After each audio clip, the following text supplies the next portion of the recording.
যেহেতু যেই মৌসুম ফল যে ফলটি উঠছে সেটি হলো ধান। আসলে এই ধানটি আমরা মাটিতে রোপণ করে দিয়েছি, কিন্তু যিনি ফলদায়ক বাতাস প্রেরণ করার পর যিনি মাটি থেকে ফলটি বড় করেছেন তিনি কে? আল্লাহ। তাহলে এই ফলটা যিনি বড় করেছেন, যিনি লালিত পালিত করেছেন, আমরা শুধু কি করেছি? সেবা করেছি, সময় মতন পানি দিয়েছি, সময় মতন সার দিয়েছি, সময় মতন বিষ প্রয়োগ করেছি। তারপর আল্লাহ সুবহানাহু ওয়া তাআলা ধীরে ধীরে সেগুলোকে বড় করেছেন। আচ্ছা বলেন তো, সে রব যদি এই ফলগুলোকে বিষাক্ত বায়ু দিয়ে এই ফলগুলোকে নষ্ট করে দিতে পারতেন না? পারতেন। কিন্তু তিনি কি তা করেছেন? আমার আপনার কল্যাণের জন্য তিনি সেই ফলগুলো তিনি সুন্দরভাবে সৃষ্টি করেছেন। আসুন আজকে এই ফল ফসলের ওষুধ সম্পর্কে কিছু আমি আপনাদের সামনে কিছু কথা বলবো ইনশাআল্লাহ। সরাসরি কোরআন থেকে আমি আলোচনা করছি, আপনারা শুনেন। আল্লাহ সুবহানাহু ওয়া তাআলা বলছেন, ইয়া আইয়ুহাল্লাযীনা আমানু আনফিকু মিন তাইয়্যিবাতি মা কাসাবতুম ওয়া মিম্মা আখরাজনা লাকুম মিনাল আরদ। ইয়া আইয়ুহাল্লাযীনা আমানু, হে ঈমানদারগণ, আনফিকু, তোমরা ব্যয় করো, মিন তাইয়্যিবাতি মা কাসাবতুম, তোমরা যে হালাল পন্থায় যে ইনকাম করো তা হতে, ওয়া মিম্মা আখরাজনা লাকুম মিনাল আরদ, আর আমি তোমাদেরকে জমিন থেকে যা উৎপাদন করে দিই তা হতে। এখানে দুই নম্বর পয়েন্ট পেলাম, দুটি পয়েন্ট পেলাম। এক নম্বর, আল্লাহ সুবহানাহু ওয়া তাআলা বলেন আনফিকু, তোমরা ব্যয় করো, মিন তাইয়্যিবাতি মা কাসাবতুম, তোমরা তোমাদের হালাল উপার্জন থেকে। আমরা বিভিন্ন রকমের মানুষ আছি, কেউ ডাক্তার আছেন, কেউ প্রফেসর আছেন, কেউ ইঞ্জিনিয়ার আছেন, কেউ সাহিত্যিক আছেন, কেউ কবি আছেন, বিভিন্ন ধরনের পেটখাটা মানুষ আছেন, কামলা দেওয়া মানুষ আছেন, কেউ আবার কাজকাম করেন, কেউ আবার অটো চালান, ভ্যান চালান, রিক্সা চালান, বিভিন্ন রকম মানুষ এখানে বসে আছি, নাই? তো বিভিন্ন রকম মানুষ বিভিন্ন রকম আয় রোজগার করে। কেউ 500 টাকা, কেউ দিনে 1000 টাকা, কেউ 1500 টাকা, কেউ 2000 টাকা, কেউ দিনে 50,000 টাকা ইনকাম করে। তাহলে যার যেরকম ইনকাম সে সেরকম কাজকর্ম করে। সম্মানিত প্রিয় হাজির, মনে করেন আপনি দিনে 500 টাকা ইনকাম করলেন, এই 500 টাকার ভিতরে 490 টাকা আপনি আপনার কাছে রেখে দিলেন এবং 10 টাকা আল্লাহ রাস্তায় আপনি দান করে দিলেন। আল্লাহ সুবহানাহু ওয়া তাআলা তাই বোঝাতে চাইছেন যে ইয়া আইয়ুহাল্লাযীনা আমানু, হে ঈমানদারগণ, আনফিকু, তোমরা ব্যয় করো, মিন তাইয়্যিবাতি মা কাসাবতুম, তোমাদের যে হালাল উপার্জন রয়েছে তা হতে। আল্লাহ সুবহানাহু ওয়া তাআলা দ্বিতীয় নম্বর পয়েন্টটা বলছেন ওয়া মিম্মা আখরাজনা লাকুম মিনাল আরদ, আর আমি জমিন থেকে যা তোমাদের উৎপন্ন করে দিই তা হতে। অর্থাৎ বলতে পারেন, হুজুর আমার জমি, আমি চাষবাস করেছি, আমার এখতিয়ার রয়েছে, আমি যা ইচ্ছা তাই করব। নো, আপনি পারবেন না। আল্লাহ সুবহানাহু ওয়া তাআলা এখানে গরিবদের হক রয়েছে, এই গরিবদের হকটা আপনাকে দিতে হবে। কিন্তু আমরা ফল ফসল কেটে নিই, কিন্তু গরিবদের হকটা আমরা মেরে খাই। আচ্ছা বলেন তো, গরিবের হক মেরে খেলে আপনি কি জান্নাতে যাবেন? বলেন, কখনো না, কোশ্চিন কালো না। আল্লাহ সুবহানাহু ওয়া তাআলা বলছেন যে তোমরা হালালভাবে উপার্জন করো এবং হালাল রিজিক খাও। আল্লাহ সুবহানাহু ওয়া তাআলা বলছেন সূরাতুল বাকারার ভিতরে, আল্লাহ সুবহানাহু ওয়া তাআলা বলছেন যে ইয়া আইয়ুহান নাস, হে মানুষ সকল, কুলু, তোমরা খাও, মিম্মা ফিল আরদি হালালান তাইয়্যিবা, আমি যে জমিন থেকে যা উৎপাদন করে দিই, হালালান তাইয়্যিবা, হালালান তাইয়্যিবা, হালাল উপার্জন তোমরা খাও। আচ্ছা বলেন তো, আমি যে রিজিকটা খাচ্ছি, এই রিজিকটা যদি হালাল না হয়, আমি যে মসজিদে এসে নামাজ পড়ছি, সিজদা দিচ্ছি, এই সিজদা কি আমার আল্লাহ কবুল করবেন? না। সম্মানিত প্রিয় হাজিরিন, তাহলে আমাদেরকে হালাল উপার্জন খেয়ে হালাল পন্থা অবলম্বন করে আমাদেরকে ইবাদত করতে হবে। আল্লাহ সুবহানাহু ওয়া তাআলা বলছেন ওয়ালা তাত্তাবিউ খুতুওয়াতিশ শাইতান, আর তোমরা শয়তানের অনুসরণ করো না, ইন্নাহু লাকুম আদুউম মুবিন, নিশ্চয় শয়তান তোমাদের প্রকাশ্য শত্রু এবং প্রকাশ্য দুশমন। আচ্ছা বলেন তো, শয়তান ওয়াসওয়াসা দেয় যে তুমি 100 মণ ধান পেয়েছো, 100 মণ ধানের ভিতরে তুমি 5 মণ অসুর বের করে দিবে না, এটা করো না। শয়তান কুতকুতি দেয় আমাকে আপনাকে, এই যে 100 মণ ধান পেয়েছেন তার ভিতরে 5 মণ এই যে গরিবদের হক রয়েছে, আপনি হকটি আদায় করছেন না। এই যে শয়তান, ওয়ালা তাত্তাবিউ খুতুওয়াতিশ শাইতান, তোমরা শয়তান অনুসরণ করো না। তাহলে আমাদের কার অনুসরণ করতে হবে? ইয়া আইয়ুহাল্লাযীনা আমানু উদখুলু ফিস-সিলমি কাফা ওয়ালা তাত্তাবিউ খুতুওয়াতিশ শাইতান ইন্নাহু লাকুম আদুউম মুবিন। ইয়া আইয়ুহাল্লাযীনা আমানু, হে ঈমানদারগণ, উদখুলু ফিস-সিলমি কাফা, তোমরা পরিপূর্ণভাবে ইসলামের দিকে দাখিল হও। ওয়ালা তাত্তাবিউ খুতুওয়াতিশ শাইতান, আর শয়তানের অনুসরণ করো না। ইন্নাহু লাকুম আদুউম মুবিন, নিশ্চয় শয়তান তোমাদের প্রকাশ্য দুশমন, প্রকাশ্য শত্রু। উদখুলু ফিস-সিলমি কাফা, তোমরা পরিপূর্ণভাবে ইসলামের দিকে দাখিল হও। আচ্ছা বলেন তো, পরিপূর্ণভাবে ইসলামের দিকে দাখিল হলে এই পূর্ণাঙ্গ জীবন ব্যবস্থা আপনাকে মানতে হবে না? না, আফাতুমিনুনা বিবাদিল কিতাব ওয়া তাকফুরুনা বিল বাদ, কোরআনের কিছু অংশ মানবেন আর কিছু অংশ মানবেন না, এমনটি করা যাবে? আচ্ছা বলেন তো, তাহলে আমরা কোরআনের কিছু অংশ মানছি এবং কিছু অংশ মানছি না। আল্লাহ সুবহানাহু ওয়া তাআলা বলছেন যে ওয়া আতুহু হাক্কা ইয়াউমা হাসাদি, ফসল কাটার দিনই তার হক তোমরা আদায় করে দাও। এখন বলতে পারেন, হুজুর ফসল কাটার দিন আমরা কেমন করে তার হক আদায় করব? যখনই আপনি ফসলটা কর্তন করলেন, কর্তন করার পর আপনি সে মাঠ থেকে বাড়িতে ফিরে বাড়িতে নিয়ে আনলেন, বাড়িতে নিয়ে আসার পর সে ধানটা যখন মারলেন, ওজন করলেন, ওজন করার সঙ্গে সঙ্গে ওয়া আতু হাক্কাহু ইয়াউমা হাসাদি, আল্লাহ সুবহানাহু ওয়া তাআলা কত কঠোরভাবে এই ভাষাটি বলছেন যে তোমরা ফসল কাটার দিনই তার হক তোমরা আদায় করে দাও। সুবহানাল্লাহ, কত কঠোরভাবে এই কথাটি আল্লাহ সুবহানাহু ওয়া তাআলা বলছেন। আচ্ছা, আল্লাহ সুবহানাহু ওয়া তাআলা যে কথাটি বলেছেন এই কথার ভিতরে মিথ্যা আছে? তাহলে আমরা কেন আদায় করছি না? ওই যে আফাতুমিনুনা বিবাদিল কিতাব ওয়া তাকফুরুনা বিল বাদ, তোমরা কোরআনের কিছু অংশ মানছো আর কিছু অংশ মানছো না, এই দ্বারা ইসলাম আদায় করা হবে না, ইবাদত করা হবে না। আচ্ছা বলেন তো ভাইয়েরা, উজু করার ফরজ কয়টি?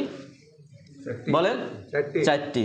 আচ্ছা বলেন তো, উজু করার সময় 3টি ফরজ আদায় করলেন, একটি ফরজ করলেন না, সে উজু আপনার হবে? সে উজু দিয়ে যদি আপনার নামাজ পড়েন, আপনার নামাজ হবে? আচ্ছা বলেন তো, আপনার নামাজের ভিতরে এবং বাইরে 13টি ফরজ, কয়টি? 13টি ফরজ। এই 13টি ফরজের ভিতরে একটি ফরজ বাদ দিয়েছেন, আপনার নামাজ হবে? কেন হবে না? আপনি তো 13টি ফরজ আদায় করেছেন, একটি করেন, কেন হবে না? একটির কারণে হবে না। তাহলে 12টি আদায় করলেন, একটির কারণে কি হলো না? নামাজ আদায় হলো না। উজুতে 4 ফরজ, 3টি আদায় করলেন, একটি আদায় করলেন না, আপনার নামাজ হলো না। কুরআনুল কারীমে বলেছেন ওয়া আতু হাক্কাহু ইয়াউমা হাসাদি, ফসল কাটার দিনই তোমরা এর হক আদায় করে দাও। যদি এর একটি হক আপনি আদায় না করেন, সেই খাদ্যের ভিতরে যদি একটি গরিবদের হক যদি থেকে থাকে, ওয়াল্লাহি ওয়া আল্লাহর কসম করে বলি, আল্লাহ সুবহানাহু ওয়া তাআলা বলেন হালালান তাইয়্যিবা, তোমরা হালাল উপার্জন খাও। যদি একটা গরিবের হক খেয়ে থাকেন, বলে দিলাম আপনার ওই হালাল উপার্জন আপনি খেয়ে খাননি, হালাল রুজি আপনি খাননি। আর হালাল রুজি যদি আপনি না খান, আপনার ইবাদত হবে না। যদি আমরা ওসর না আদায় করি, তাহলে আল্লাহ সুবহানাহু ওয়া তাআলা বলছেন কি দেখেন, ওয়ালা তুসরিফু, তোমরা সীমা লঙ্ঘন করো না, ইন্নাহু লা ইউহিব্বুল মুশরিফিন, আল্লাহ সুবহানাহু ওয়া তাআলা সীমা লঙ্ঘনকারীকে পছন্দ করেন না। সম্মানিত প্রিয় হাজিরিন, যদি আমরা ওসর না আদায় করি, ওসর যদি সঠিকভাবে আমরা আদায় না করি, আল্লাহ সুবহানাহু ওয়া তাআলা এই জন্য বৃষ্টি আমাদের জন্য বন্ধ করে দেন।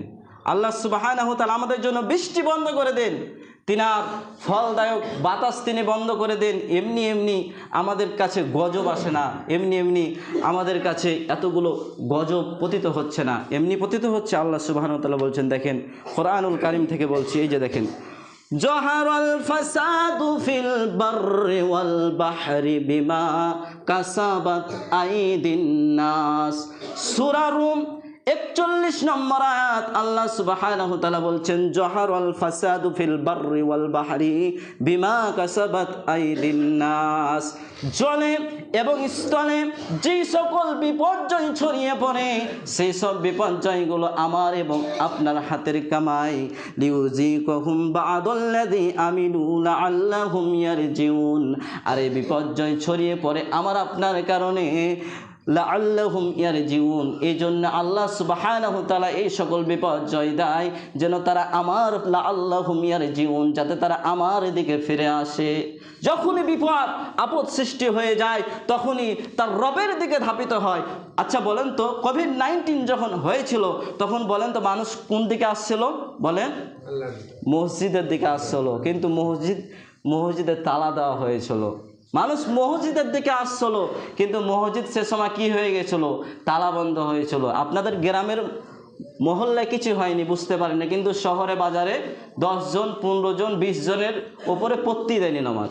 হয়তো আপনারা শহরে গেছেন কিনা জানি না, 20 জন 25 জন 15 জনের বাইরে পড়তে দেয়নি। এমনকি শুধু তাই নয়, ভারতে এমন অরহ ঘটনা ঘটেছে যে পুলিশ প্রশাসন দ্বারা নামাজ পড়েছে বেশি জন, পাছায় বাড়ি দিয়েছে। এরকম ভিডিও অনেক আপনি ইউটিউব ফেসবুকে দেখতে পাবেন যে করোনা ভাইরাস সময় নামাজ পড়েছে, প্রশাসনের লোক তারা নামাজ থেকে বের হয়েছে, তাদের পাছায় বাড়ি দিয়েছে। এরকম বড় ঘটনা ভারতের ভিতরে ঘটেছে। তাহলে দেখেন, এই করোনা ভাইরাস যখন এসেছিল তখন সবাই মসজিদ মুখী হয়েছিল। কী জন্য? আল্লাহর গজব পতিত হয়েছিল, যে গজব থেকে আমাদের বাঁচতে হবে। আল্লাহ সুবহানাহু ওয়া তাআলা এটাই বলছেন, ওয়াত্তাকু ফিতনাতাল লা তুসিবান্নাল্লাযীনা যালামু মিনকুম খাসসা ওয়া'লামু আন্নাল্লাহা শাদীদুল ইকাব। ওয়াত্তাকু, সেই ফিতনাকে ভয় করো।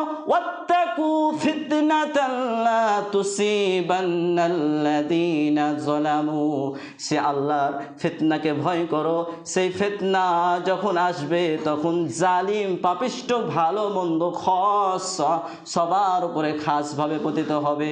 আচ্ছা বলেন তো, করোনা ভাইরাস যখন এসেছিল তখন কি সাধারণ মানুষও মারা গেছিল না আলেম উলামারাও মারা গেছিল? তাহলে যখন আল্লাহর আযাব আসবে খাসভাবে আসবে, সবার উপরে আসবে, তখন আল্লাহ সুবহানাহু ওয়া তাআলা ভালো মন্দ বুঝবেন না, কে ভালো আর কে মন্দ। যখন আল্লাহর আসমান থেকে গজব আসবে, ভালো মানুষের জমিনও নষ্ট হয়ে যাবে, খারাপ মানুষের জমিনও নষ্ট হয়ে যাবে, কারো ফসল তখন থাকবে না। এই হাজি, এ মুন্সি, ওই গাজী, ওর ফসলটা নষ্ট হবে না, এমনটি হয়? সবার উপর হয়। ওয়া'লামু, জেনে রাখো, আন্নাল্লাহা শাদীদুল ইকাব, নিশ্চয় আল্লাহ সুবহানাহু ওয়া তাআলা শাস্তি বড় কঠোর। আচ্ছা বলেন তো, এই যে আমরা ফল ফসল ওষুধ আদায় করি না, আল্লাহ সুবহানাহু ওয়া তাআলা যদি পানির লেয়ার যদি বন্ধ করে দেন, আমার আপনার ক্ষমতা আছে সেই পানির লেয়ার ফিরিয়ে দেওয়া? কুল আরাআইতুম ইন আসবাহা মাউকুম গাওরান ফামান ইয়াতিকুম বিমাইন মাইন। কুল আরাআইতুম, বলো, আমি যদি তোমাদের ভূগর্ভের ভিতরে পানির লেয়ারগুলো কমিয়ে দেই, বলো তোমাদেরকে কে এনে দেবে সুপ্রিয় পানি? বলেন তো, আল্লাহ সুবহানাহু ওয়া তাআলা ভূগর্ভের ভিতরে যদি তার পানির লেয়ারগুলো বন্ধ করে দেয়, কে আমাকে আপনাকে সে সুপ্রিয় পানিগুলো এনে দেবে? পারবে কেউ এনে দিতে? কেউ পারবে না। তাহলে সম্মানিত প্রিয় হাজিরিন, একদিন অবশ্যই হবে আল্লাহ সুবহানাহু ওয়া তাআলা এই পানির লেয়ারগুলো কমিয়ে দিবে, কিন্তু মানুষ আর পানি উত্তোলন করতে পারবে না। এই শাস্তিতে আসবে আমার আপনার জন্য। এই যে গরিবের হক মারছি, সম্মানিত প্রিয় হাজিরিন, যেটা গরিবদের হক, ওয়াআতু হাক্কাহু ইয়াওমা হাসাদি, ফসল কাটার দিনে তার হক আমাদেরকে আদায় করে দিতে হবে। কেমন করে আদায় করতে হবে? 20 ভাগের 1 ভাগ দিতে হবে। আমাদের এখন যে সিজনাল ফসল, যে টাকা খরচা করি, ডিপ দিয়ে পানি সেচ করি, বিভিন্ন রকম কীটনাশক ব্যবহার করি, আমাদের 20 ভাগের 1 ভাগ দিতে হবে। অর্থাৎ 20 মনে 1 মণ ওসর বের করতে হবে, 100 মনে 5 মণ ওসর বের করতে হবে। আমাদেরকে পুঙ্খানুপুঙ্খানুভাবে এই হিসাব করে যতদিন আমরা এই ওসর বের করে যাব আল্লাহর বালা মুসিবত থেকে, ততদিন আমরা বেঁচে থাকবো। হ্যাঁ, কিছু মানুষ আদায় করে, এটা বিশ্বাস করি। এই জন্য আল্লাহ সুবহানাহু ওয়া তাআলা বালা মুসিবত দূরীভূত করে রেখেছে। যখন সকল মানুষ যখন বন্ধ করে দিবে, তখন আল্লাহ তাআলা পানির লেয়ারগুলো বন্ধ করে দিবে, আল্লাহ সুবহানাহু ওয়া তাআলা আসমানের বৃষ্টিগুলো বন্ধ করে দিবে। আল্লাহ রাসূল সাল্লাল্লাহু আলাইহি সাল্লাম বলেছেন, যখন মানুষ যাকাত প্রথা বন্ধ করে দিবে, তখন আসমানের বৃষ্টিগুলো আল্লাহ সুবহানাহু ওয়া তাআলাও বন্ধ করে দিবে। আল্লাহ সুবহানাহু ওয়া তাআলা আমাকে আপনাকে সবাইকে যেন এই পুঙ্খানুপুঙ্খানুভাবে গরিবদের হকগুলো আদায় করার তৌফিক দান করেন, বলেন আমিন।